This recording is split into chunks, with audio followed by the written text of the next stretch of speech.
Sebenarnya bukan Inotis, yang ada Inotis tuh cuman tergiur penipuan yang betul di penipuan, nggak ada terinotis. Inotis tuh nggak sadar, ini dia sadar kirim duit. Ciri-ciri orang kena penipuan, nah, ciri-cirinya itu sering, saya udah pernah kena kayak gitu, sering kena dan udah pernah kena kayak gitu. Modusnya banyak. Notis yang terjadi selama ini banyak kali modus. Modus yang pertama yang sering kali terjadi itu tentang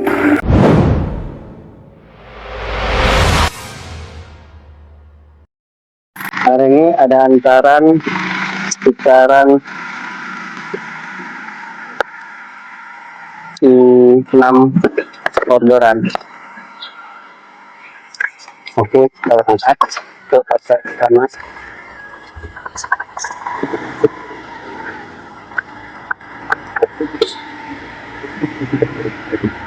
Oke, di sini kita akan bahas tentang penipuan.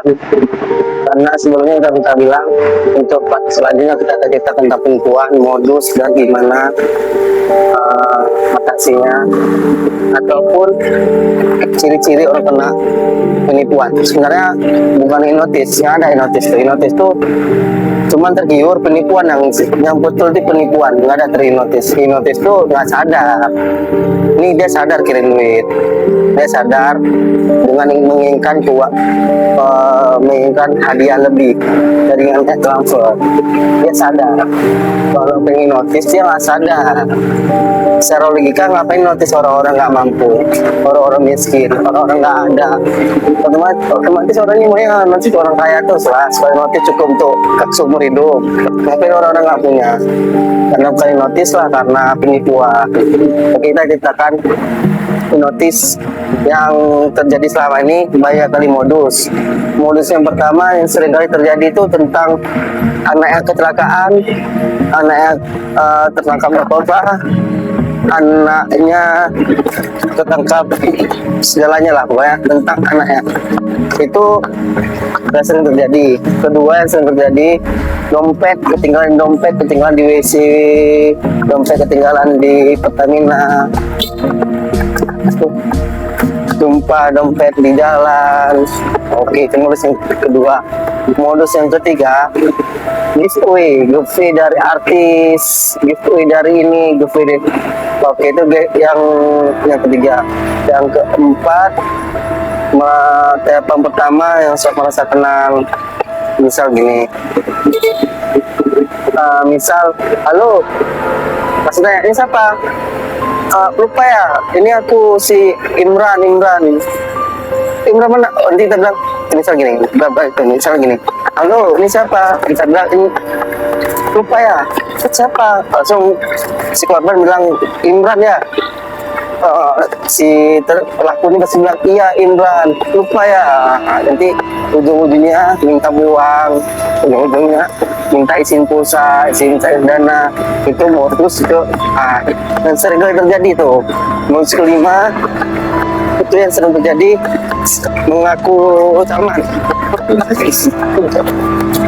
Jadi pelaku ini kan yang asal-asal kaca nomor. Udah, kalau sudah nelpon bilang bahwasanya ada camat.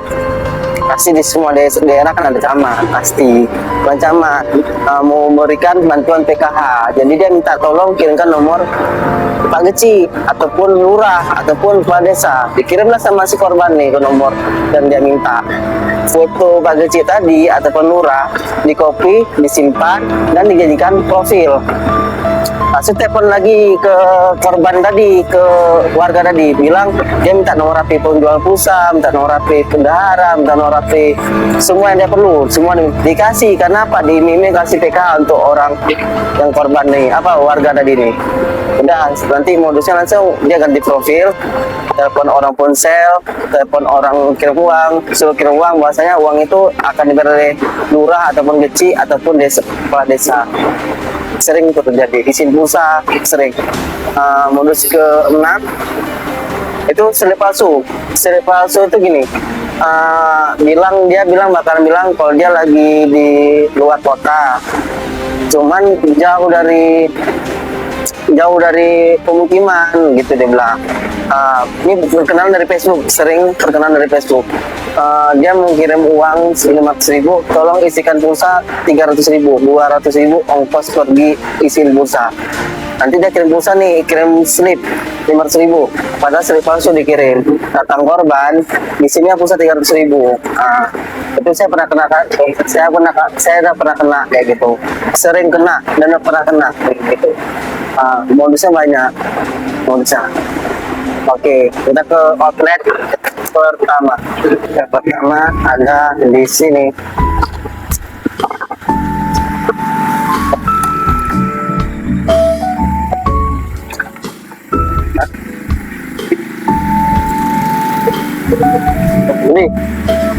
Nih, ini boleh Mas?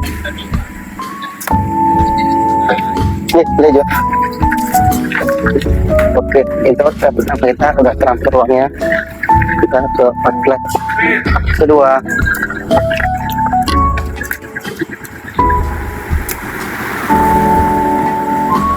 Outlet kedua itu jaraknya nggak jauh dari sini. Sampai ke outlet kedua kita akan cerita ciri-ciri orang kena penipuan.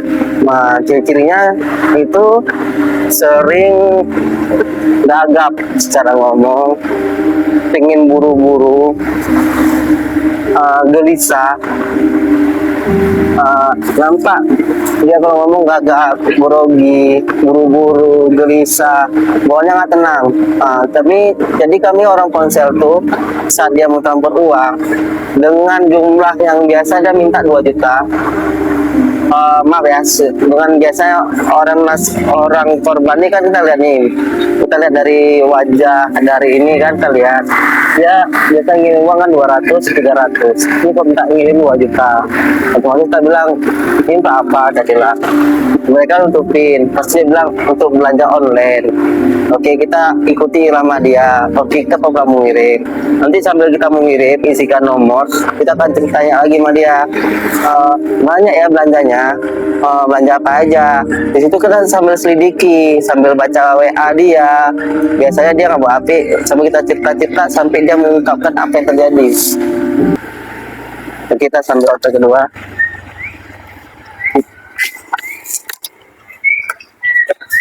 Jikri 228 Bang. 228. 22 kan? 228. 28. Karena gitu kan? Nah, aku itu. Aduh. 22. Itu salah. Cik lain mah. 222 Cik. Ya, lagi ada harga begini. Aku lakukan tuh salah.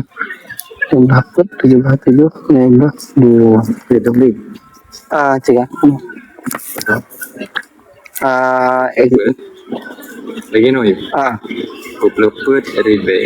20 ribu sama 56 56 ribu sama 67 97 ribu sama 5 sama 2 tambah 26. 228 ada puntur nih cek lom tuh yang saya lap kamar itu ya 28.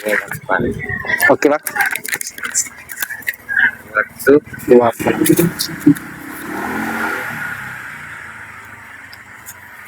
20 ya. Maaf harga itu Pak. Kamu yang minta ruko Pak? Kalau itu loh mana nyari kopi itu loh.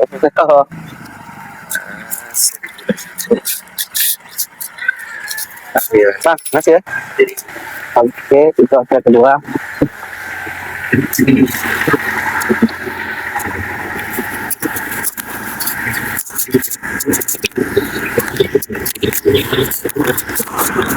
Kita menuju ke outlet ketiga. Outlet ketiga. Tadi kita bilang ciri-ciri. Sambil kita kirim uang dia, kita selidiki, kita tanya, terakhir pasti terungkap. Oke, itu ciri-ciri ya. Kalau misalnya dapatin customer yang percaya dia dengan penipuan, kita all ponsel biasanya tuh udah install get kontak untuk mengindikasi bawahnya ini penipuan atau bukan, kita bisa cek di situ. Kita cek nomor dia itu penipuan nggak. Nanti di situ kita bakal ngecek. Oh misal kita gagal itu nggak dapat nomor penipuan. Kedua kami cara kedua kami biasanya kami dengan cara minta story chat dia dengan pelaku. Kalau misalnya masih nutupin juga, situ kami udah lepas tangan karena dia masih kekeh lah, sama masih kokoh dengan pendirian dia mengirim duit. Sering itu gini, dia beli HP dengan harga nggak normal, misalnya iPhone dengan harga 2 juta. Dia sering kayak gitu kejadian. Dia kadang marah kita mengirim, itu sering terjadi. Tapi kita bakalan kasih nasihat, bakalan kasih apa ya, opsi-opsi. Bahwa ini nggak ada, kalau 2 juta ngapain dikirim di media sosial, kalau jual iPhone 2 juta cukup di daerahnya udah habis. Kasih logika lah sama dia. Kalau misal juga dia gagal juga nggak paham dengan kita bilang, ya kita pasrah daripada nanti dia bilang kita ini kita itu. Intinya kita berusaha supaya dia nggak mau. Tapi kalau kita juga nggak mau, udah dihabis jadi ujung, terpaksa kita lepas tangan. Tapi jangan transfer kita. Tapi kita tetap hubungin keluarga dia gitu. Oh kalau misal nggak ada bisa juga, ya udah mau kemana lagi, udah capek kita ngasihnya. Iya, kalau untuk saya sendiri pribadi, saya sudah pernah kena itu 2 kali. Untuk saya pribadi, saya pernah kena di selip palsu. Ceritanya gini, waktu itu kebetulan saya lagi di luar daerah. Jadi yang dijaga di Kedai ataupun di outlet saya yang jaga itu adik saya. Kebetulan di Aceh ini nggak ada BRI, tapi saya ada BRI, pakai aplikasi BRI Mobile. Jadi di HP saya BRI Mobile tuh, adik saya nggak bisa ngecek bahwa itu masuk nggak masuk, dia nggak tahu. Saya lagi di luar daerah, saya nggak aktif nomor itu. Sekitaran 7 jam lah aktif nomor HP saya. Dia udah nelpon saya, berusaha nelpon saya, udah SMS saya, rupanya nggak aktif. Jadi si nasabah saya lah, langganan saya langganan saya ini minta uang kirim dari selip itu. Difoto lah sama adik saya, ceklek 500.000. Habis kasih 500.000, nasabahnya langsung kirim duit ke Dana sekitar 400.000, langsung ngirim ke nomor lain 400.000. Kemarin itu dia 100, dia pulang. Berulang-ulang sampai 3 kali. Oke, udah pulang 3 kali. Malamnya datang lagi. Saya udah balik, udah jaga Kedai. Nasabahnya udah bawa selip palsu lagi ke tempat saya. Sedang kebetulan saya yang jaga. Saya cek, saya bilang nggak ada nih. Langsung dia bilang, tadi udah ngambil dari yang tadi, ada terus kok, ini masa nggak ada? Ya kata nasabah itu. Saya cek lah chat adik saya, banyak selip nih. Saya cek, kemana nih kak? Nggak ada nih.